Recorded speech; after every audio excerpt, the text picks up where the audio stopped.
Hello, welcome, welcome.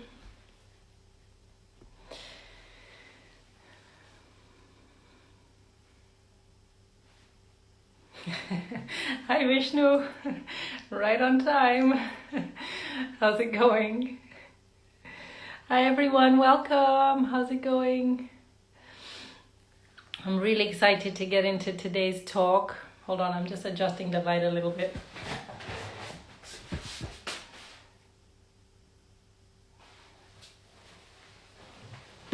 Hi. Good, good.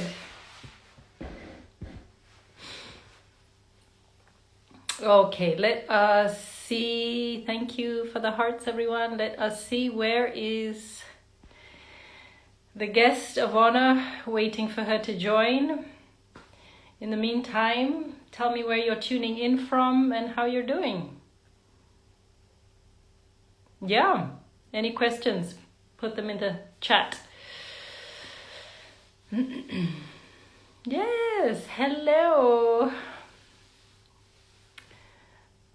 What's up, my brother? Nice to see you today. I have my painting on the altar and I love it. I love it. Oh, nice. Where? Los Cabos. Wow. What time is it over there? Must be pretty early. Yeah, I love it. It's just the vibe that I need in my life. So thank you for that.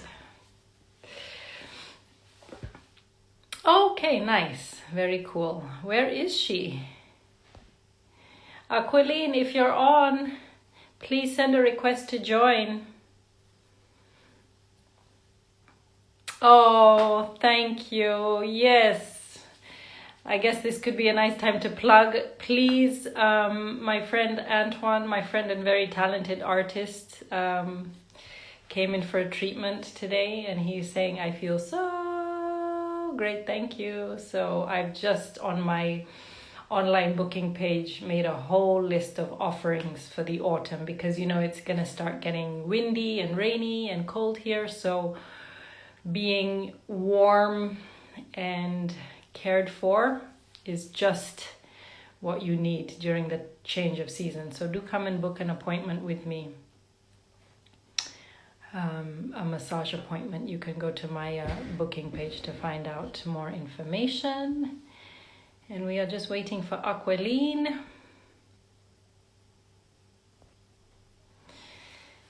Acquelline, where are you, my friend? Not here yet.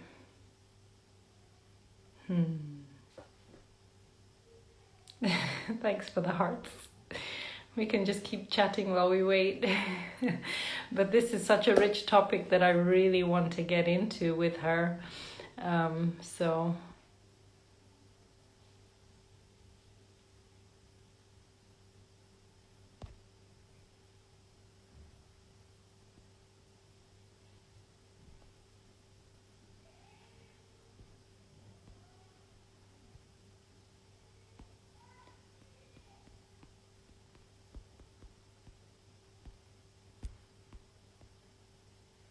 I just sent her a message. Stay on the line, folks. Stay on the line. This is going to be worth the wait.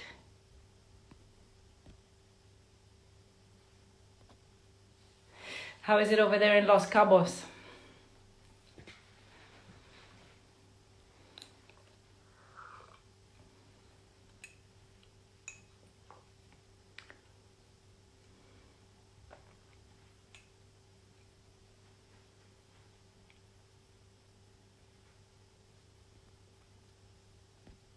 Oh, and I just saw there's a question box. So where you see that question mark, you can put in questions if you have specific questions to be answered, so they're not lost in the comments. Okay, I think here she is. Yes.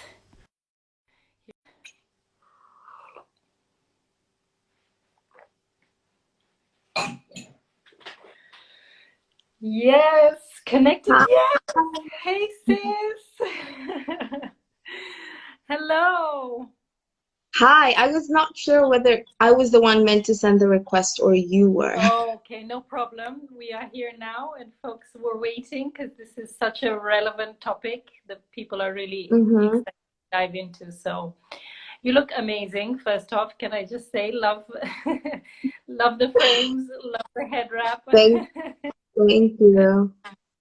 So welcome. I'm so excited to have you here, Acquelline, and to get into this topic. So before we get going, if you could just maybe introduce yourself, how you wish to present yourself as you show up today. Yes. Okay. First, I want to say hi to Vishran. Hi, I can see you. And my name is Acquelline. I'm Kenyan, but partly born and partly brought up in Kenya, and then raised for most of my life in Finland. Mhm. In terms of what people know me for, I am a poet, I'm a writer, and actor as well. When I was like really young, I used to write for a digital magazine called Face to Face Africa. My work has been featured on Affinity magazine, Dear Girlfriend, and one of my most well-known poems has to be To Girls with Hair Like That of a Wild Forest. Yes, beautiful poem, by the way. You need to check it out on, is it on your Instagram? Yes. Yeah, very powerful poem. I remember reading it like, ah, on the metro, like having a come to Jesus or whoever moment. Yeah. So, Aquilina, I'm just super excited you're here. You are so talented. And I remember we met like I think it was just like on Instagram first, and Yeah. you and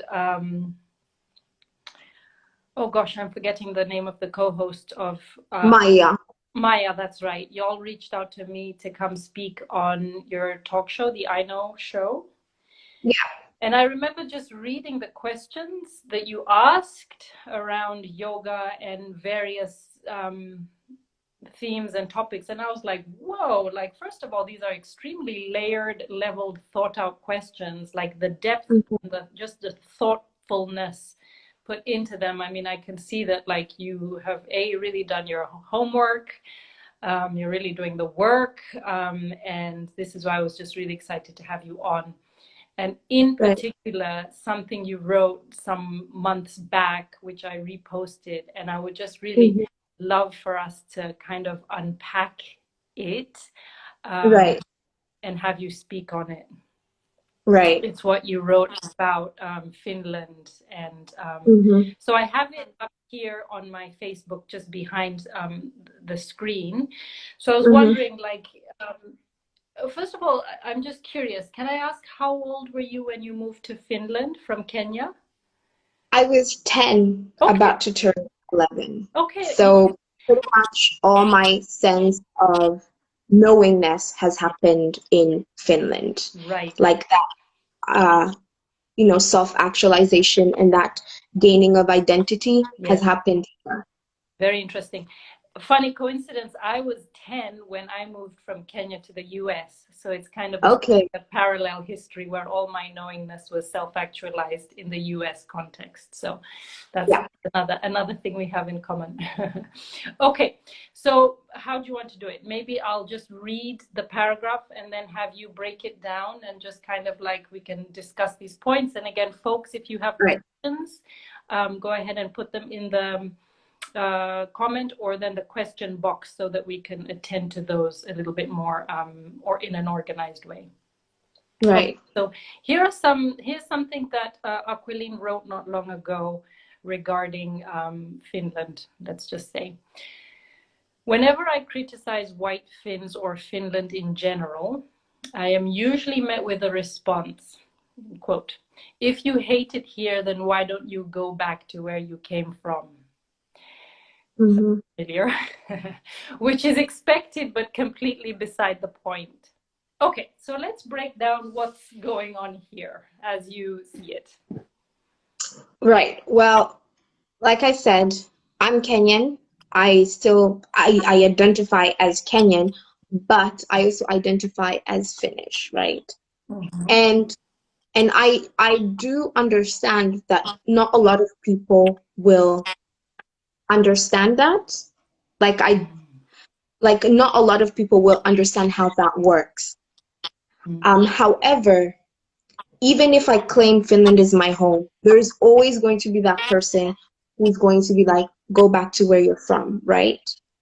And it's completely beside the point to me, because when you're telling me to go back to where I'm from, which is Kenya, Kenya has its own problems by the end of the day. So even if I leave Finland, more or less, I'll be met by similar problems. Okay, as a Kenyan, I won't face racism there. However, as a woman, I will face sexism. I will face gender-based violence, because in Africa right now, Kenya is like on top of the list of femicide when it comes to African countries. So when people tell me to go back home, I'm just like, I could, yes, but for me, there is no, oh, if I'm Kenya, it would be a lot better. No, for me, as a Black woman, I'm very much aware that no matter where I go, there's always going to be something that reminds me, right, that the state is violent, that there's always going to be somebody who is going to be, who has more power than I do. And there's always going to be situations where I'm at the receiving end of that misuse of power. So that's why I'm saying going back, it really is beside the point for me, because I've kind of made peace with the fact that, you know, whether it's in Kenya or Finland, it's all the same to me. Right. Yeah. No, I hear that. And what jumps out at me is the kind of defensiveness that immediately, like, as what am I mean, I'm gonna say, like, as a non-born here in Finland Finn, it's like as soon as something not ringing with praise about Finland, as soon as it deviates from that narrative, it's all of a sudden like, well, you don't have to be here, why don't you go home? So it's that like immediate, like knee-jerk defensiveness that comes up. And also, I would also like to add that my story is also a bit different, because I did not come to Finland because of political reasons or economic reasons. I came because of family. And what a lot of people actually don't know is a lot of people relocate because of family ties. What happened was my dad had been living in Finland for over a decade, and our family was like sort of, you know, in different continents. And my parents decided that why don't we apply for, you know, coming to Finland through the family reunification visa, which a lot of people don't talk about, because what they know is about asylum seekers, or then people who move here because of education and jobs. So I did not choose to be here, first of all, in the first place. I had no choice, because I was a 10-year-old. Even if I want to stay in Kenya, my parents wouldn't have had it. So that's also another thing that I tell people. I didn't really choose to come here. Yeah, that's an interesting, no, that's an important distinction to make. So here you are, identifying yourself as an Afro-Finn, and not going back to Kenya in the foreseeable future for right now. So let's move on to the next point. Right. Not that I have ever felt the need to defend my love for Finland, but love with the absence of criticism is blatant enabling. I'm just going to say that again. Love with the absence of criticism is blatant enabling. As James Baldwin articulated, if I love you, I have to make you conscious of the things you don't see. And that does not just apply to Finland's beauty and strengths. It applies to its weaknesses and flaws as well. Whoa, like talk about some mic drop. I feel like Christmas came early, because there's a lot of there's so much packed here. So let's unpack this as you understand it when you wrote it. Right. So what actually inspired that piece is because I had woken up and the first thing I saw was Lavette's her post, an Instagram post, where she said that she does not ascribe to a love where she cannot criticize. And then I took that in, And I was like, there's a lot of ways, because Lavette talks about Sweden. She's an activist. And then I thought of myself the many Activists no times, more.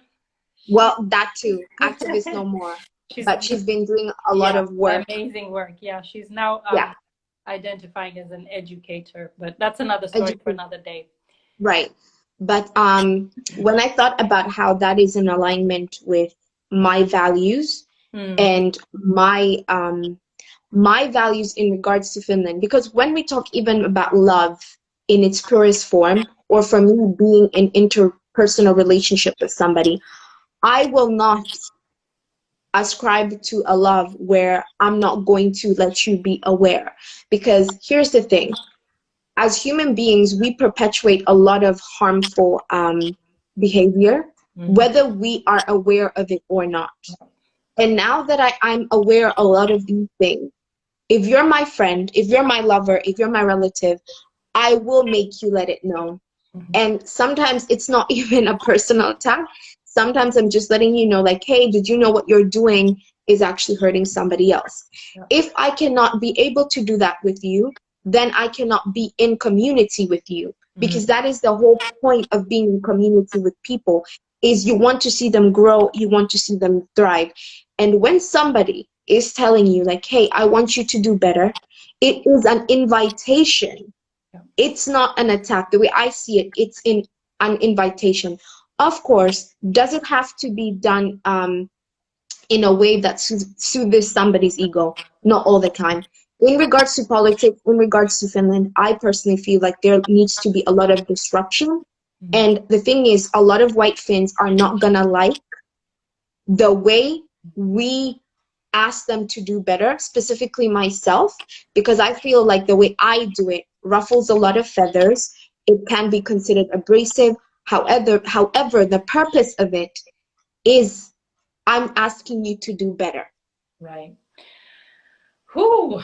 Yes, yes, yes, and yes. And it speaks to me, like what I see here is you're actually speaking of your love for this country, and that you are emotionally invested and otherwise invested in being here and participating in life here. And so this resonates with me so well. And this, I'm kind of on a similar trajectory when it comes to disrupting some of the norms within the wellness and yoga and spiritual world, where it's like, I have skin in the game, and this is why, because I'm not going anywhere anytime soon, but X, Y, and Z needs to be seriously considered. And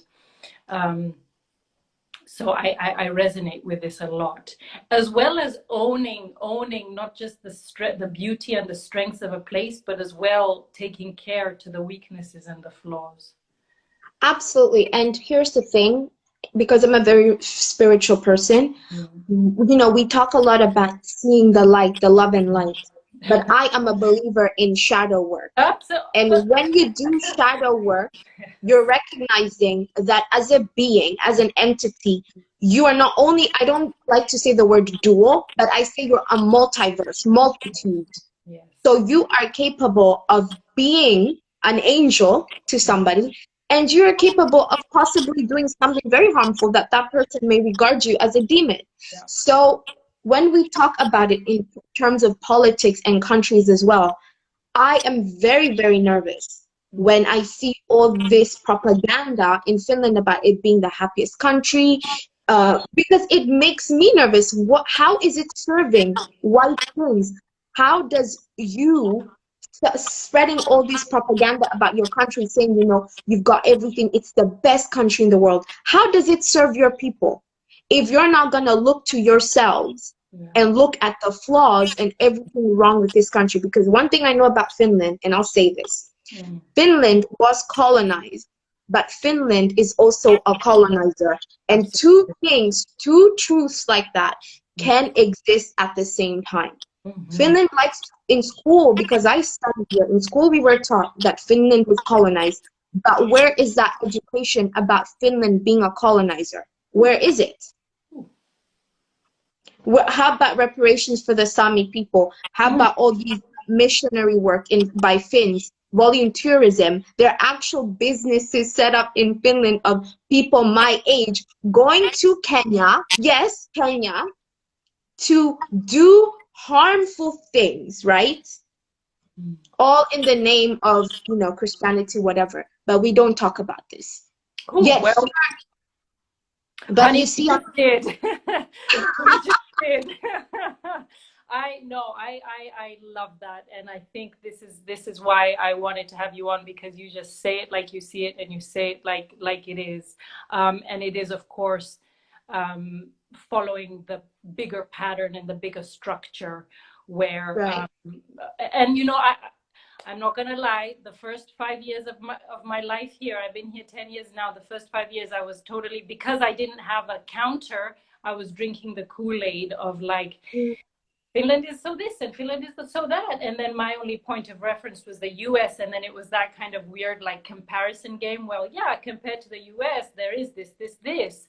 And then so I had to like, and then it was only when I kind of like divested and begin to like seek out Black and brown people and voices that I began to like, so and it really felt like for the first few years of my life here, when I was on that like trying to assimilate and be the good immigrant and go to my Finnish classes and just like function in white norms, and it doesn't like matter like how suffocating it feels, it felt like I was at this like, and I've been saying it on different places where I've been invited to speak, it was like this like eternal cocktail party where you're just congratulating one another on how amazing this system is. And it is, let's like, it is, there's a lot that Finland does right.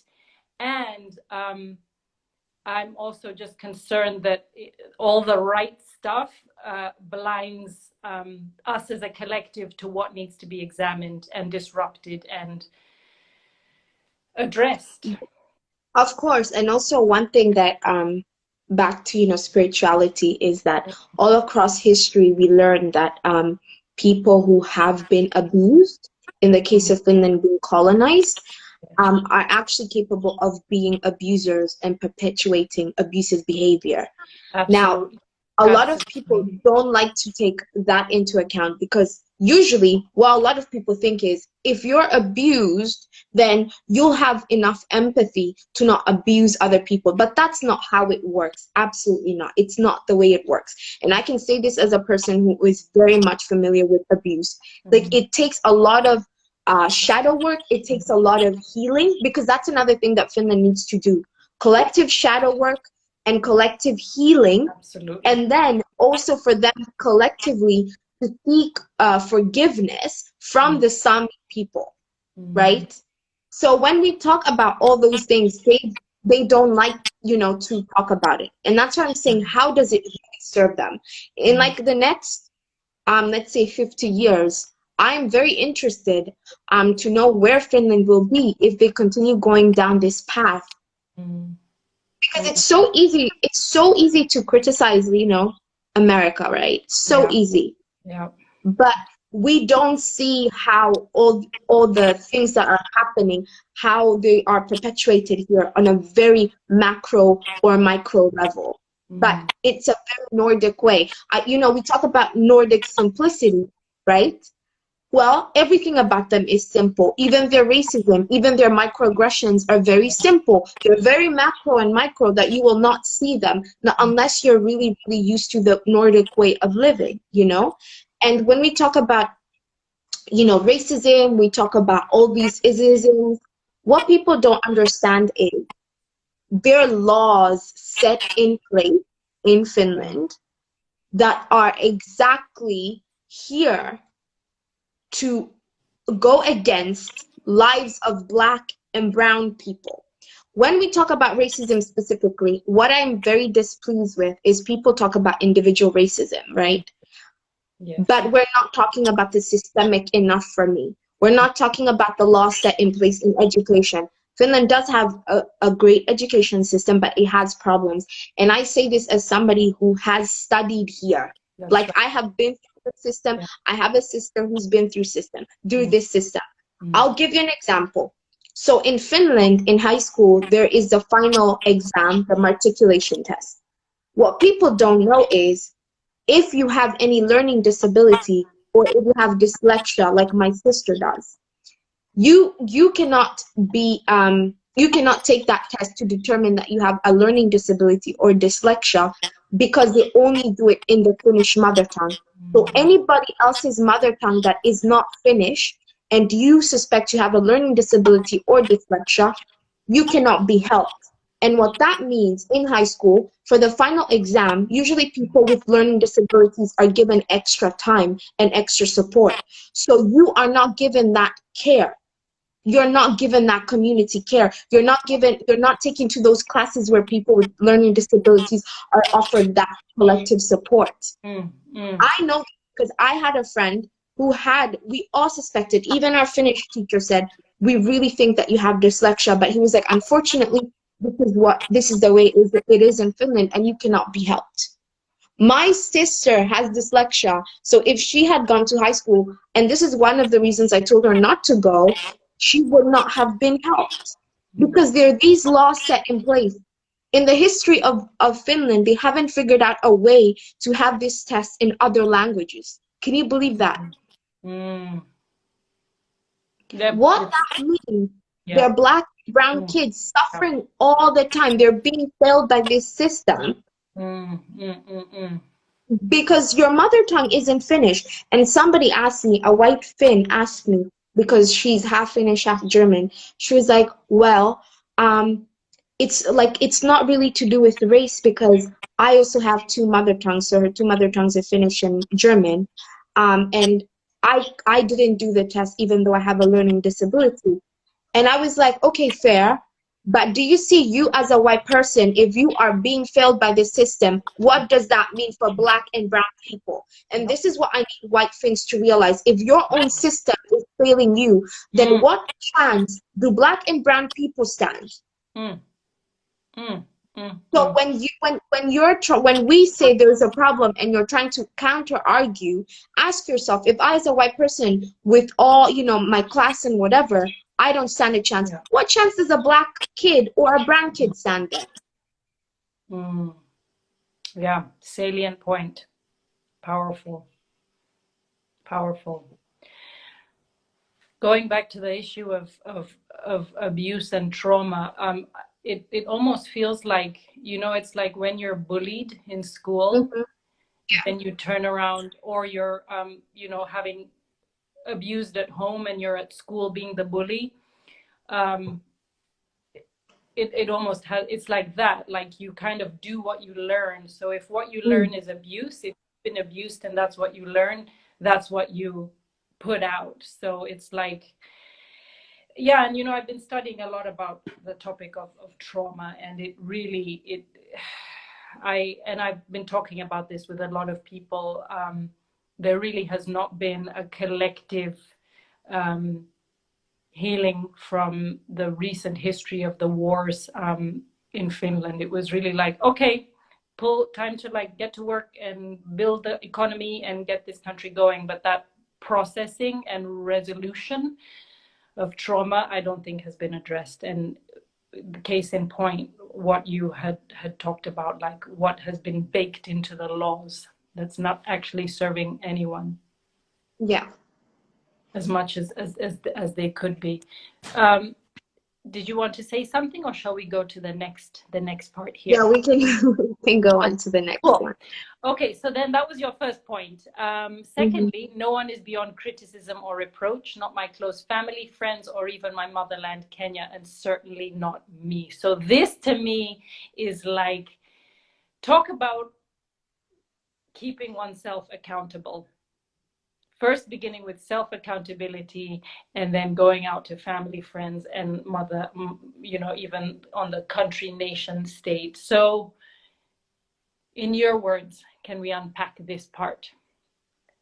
Okay, so when I got into this, I would say, social justice work, because even though people try to label me as an activist, I'm not an activist, I'm just a writer or a culture critic.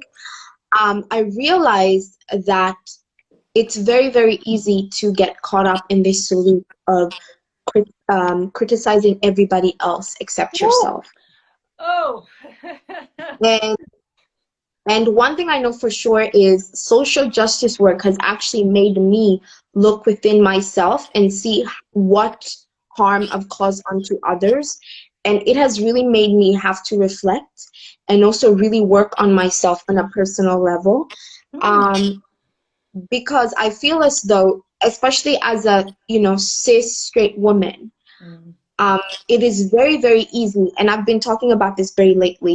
It's very easy to uphold all the value system, belief system, but then lead a very different life. Mm. And then what happens is for a lot of people in these spaces, there's usually a gap between the ideas and beliefs and values they project out into the world and the lives that they lead. And an example is Mm. straight women aligning themselves with partners, men, you know, who have very, very, very questionable political ideologies. And then when they're asked, how can this be so? We thought you were a feminist, whatever, whatever. And instead of taking it again as an invitation to do better and really investigate that, they're usually like, well, he's my lover, he's my husband, he's my boyfriend. But we don't, talk about politics. We don't really, politics has no space in our relationship. And then that Mm. in my head makes me wonder, okay, so you're not really taking this as an opportunity to look within yourself and in your personal life. So for me, that is in terms of myself. Because I usually jokingly say that the goal for me is to be less trash every day, to Yeah, perpetuate.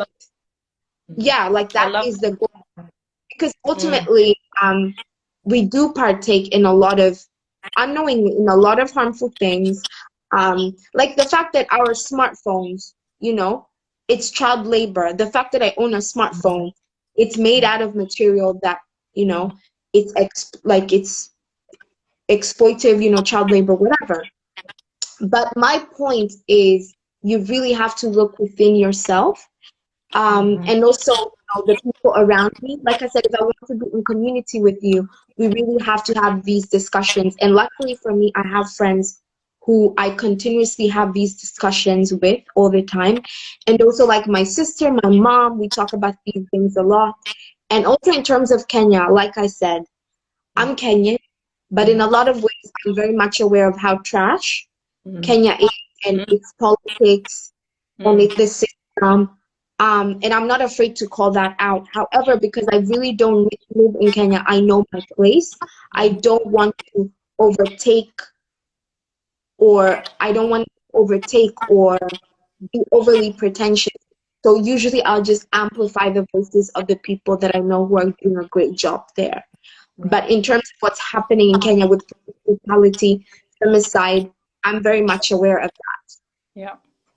Yeah. It's social justice work is equal parts a spiritual, inner spiritual journey, and so I really love that you pointed that out. And for me, like I was doing the inner work, like the spiritual side of things first, but definitely through, I would say, like much of what I learned had internalized just because of who I was receiving the yoga teachings through. And so I need to separate, like the yoga is fine. Yoga is a millennia old indigenous wisdom practice and philosophy. So what I'm saying is the lens through which it had been transmitted, I can definitely now see, okay, yeah, that was pure spiritual bypass. And so my social justice, which I'm calling human rights work, actually came once I had been involved in yoga a long time.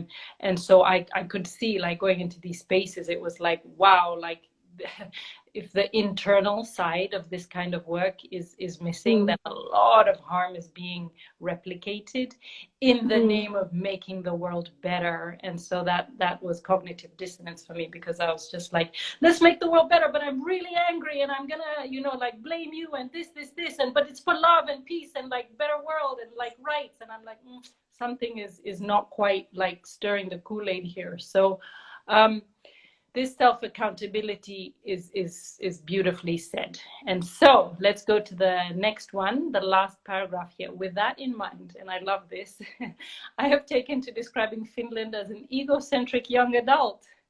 who grew up being told and internalizing how perfect they are. And as a consequence, we have ourselves a nation that interprets any call to action or invitation to do and be better as a personal attack. Mm. Ah, so sis. Yes. I actually got a bit of flack on this on Twitter. When I reposted, I also got like, oh, like big like emoji, like what? So, but again, like you say it like you see it, and to me, it speaks a little of narcissism. And I know we talked about this a little bit when we met the other day Yeah. in coffee. So let's go ahead and unpack this. Well, Finland is now, I think, was it 102 or 103 years old? Well, Mm-hmm. over 100 years old. Um, and in Finland's history, as an independent state, of course, I think because like I said, at school we studied a lot of the founding fathers who did the groundwork for Finland to be where they are, like in terms of education, healthcare. And I think because of Finland has been very traumatized because of the colonialism that has taken place, the thing that happened here is like a nation that was stripped of its sovereignty, right? Mm-hmm. Its identity. And it had to go through this national awakening. Mm. It took it to the very extreme of going from no sense of self to a distorted sense of self. Because ultimately, that is what narcissism is. You have a distorted sense of self. And we can see it. The fragility of white Finns. You cannot have a conversation with them about things wrong with this country because they say there's no corruption in Finland, blah, blah, blah. There's no bureaucracy, whatever, whatever. And for me, in my mind, I'm usually like, you were traumatized. We can see that. You were stripped of your identity for so many hundreds and hundreds of years. A lot of customs that were not yours were imposed on you. You were forced to learn languages that were never your own. However, now you are perpetuating exactly that very thing you hated in your colonizers. And there's, like I said, I'm a very spiritual person, and there's this saying that goes as follows: if you're not careful, you're gonna be the very thing that you hate if you don't do shadow work. Because what happens is, even in a lot of these social justice spaces, we see a lot of people perpetuating harm, a lot of them, because they're not really ready to acknowledge like what they're doing is wrong. They're not really ready to acknowledge their privilege or their proximity to the whiteness, to the violent state. And also, even if they are aware of it, even if they acknowledge it, they're not ready to give it up. They are not ready to give it up.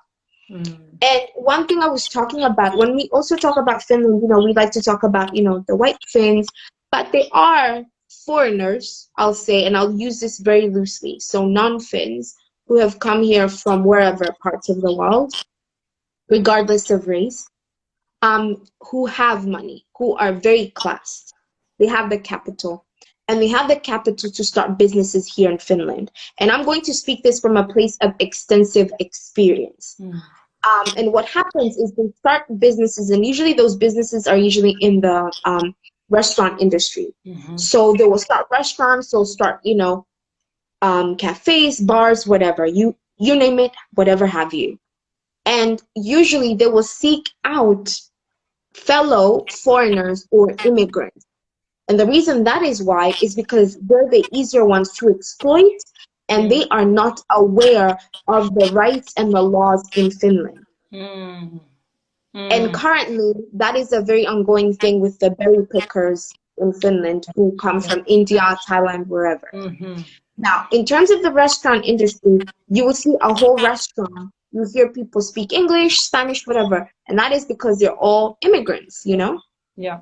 And these foreigners, and usually the majority are usually like, you know, Asians from China.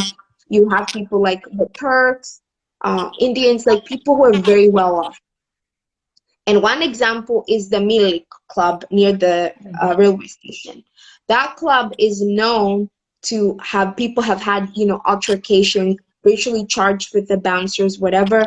I've even had people say that they will go in there and the bouncers are like, we want to see your papers. Like, what is your immigration status in Finland?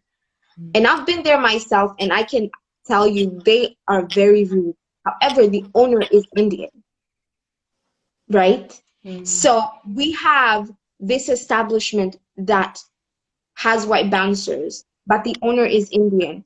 But because we somehow assume that because somebody is a POC or somebody is a foreigner, somehow that kind of means like it's this identity politics, somehow that they're not causing harm, that they're not doing anything harmful. However, that's wrong because I can tell you the amount of people who have been exploited by these class foreigners, as I like to call them, who have been wronged, there are too many. And it's not a thing of coincidence because here's the thing. You cannot separate talking about racism with capitalism because then you're wasting our time, in the words of Kimberly Foster. You're wasting our time. When we're talking about racism, then you have to talk about, you know, capitalism. That's right. Yeah. And if we have immigrants who have a lot of capital, if we have foreigners who have a lot of capital, then what you will be very much afraid of what they are willing to do to maintain that, to maintain their capital or to make profit. Because essentially capitalism, it's profits over people. Right. Yeah. No, thank you for that and for bringing such a clear and illuminating example to the way in which capitalism, kind of like you said, profit over people, and the umbrella term of POC doesn't like absolve, you know what I mean? So, and again, this replicating the harm and the structures, no matter what the color and the identity you carry with you. So I'm just curious, in the time we have now, like it's clear, like I know kind of like what I don't want. And I know what I would want to see dismantled or disrupted or abolished, right? And it feels like, okay, maybe it won't happen in our lifetimes, but at least we're doing the work of a living ancestor to kind of like put it forward. But what do you kind of, I've been asking this question now for my guests, like what do you dream? What do you imagine? What's your vision? What does community care look like for you? What are you co-creating when you dream about what a more just, equitable, healed, collective space looks like in Finland or bigger? So like, what is it that you're trying to birth in your mind's eye? Well, for starters, I would like to say that when I think of the future, I like to imagine a future where there is no police state. And the reason that is why is because my politics are actually shifting towards abolition. Absolutely. And I've been we had a study group, my friends and I, and we were learning about, you know, abolition and the prison industrial complex. And I feel as though that is not talked about in the context of Finland. And that is something I would like to explore. So for starters, I would like that. Like, I see a future where there is no social policing, where there is, you know, transformative justice. If there is harm as a community, we're going to address it as a community, but not this terrible, evil person has done something wrong. And I would like to see community, like going back to the way humans really lived as little communities. So if it's like we're talking about businesses, it's owned by a community, and it's like 6 people are taking care of that.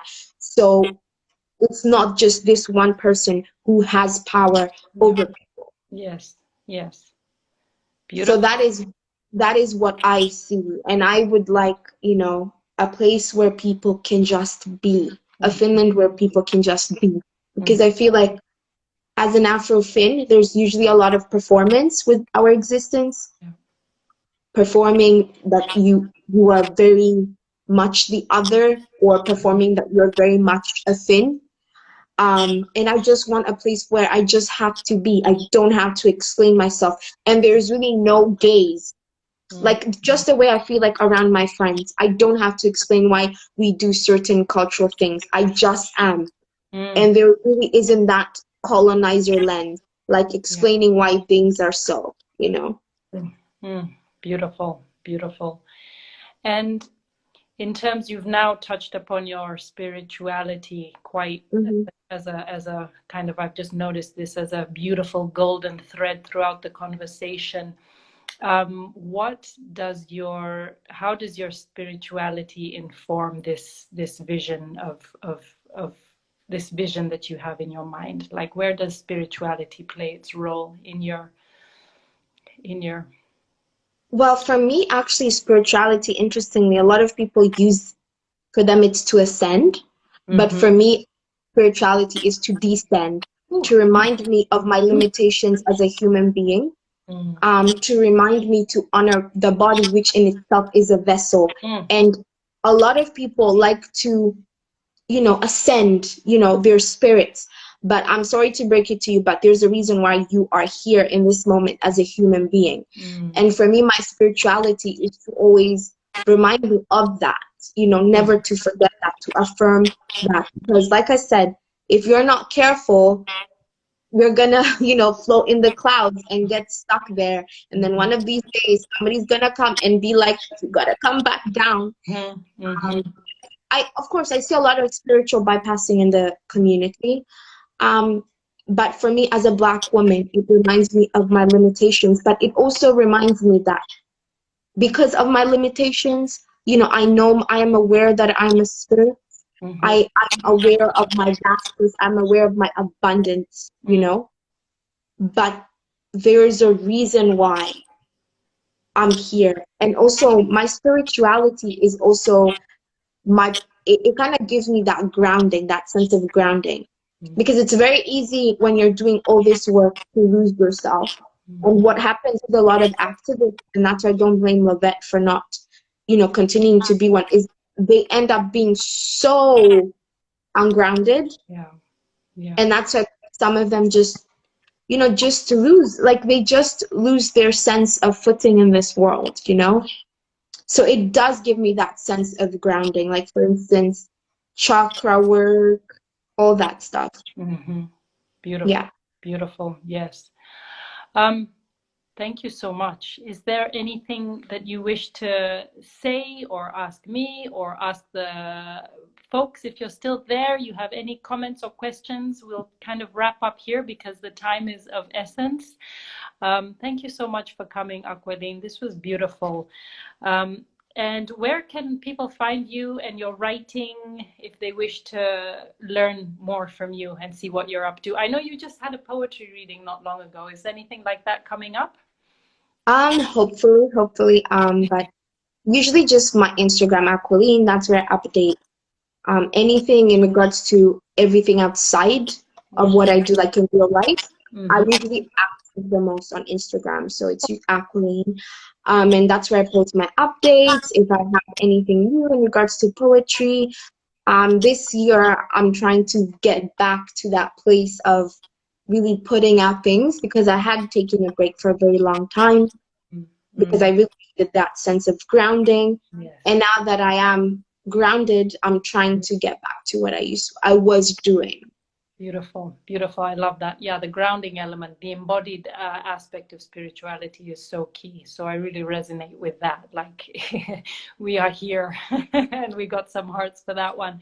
So thank you so much, Acquelline, for coming. I look forward to reading any poetry that you're going to be posting, and I appreciate your time today. So thank you. Thank you. Bye. Thanks everyone for joining, and we'll see you next time. Bye. Bye. Take care. You too.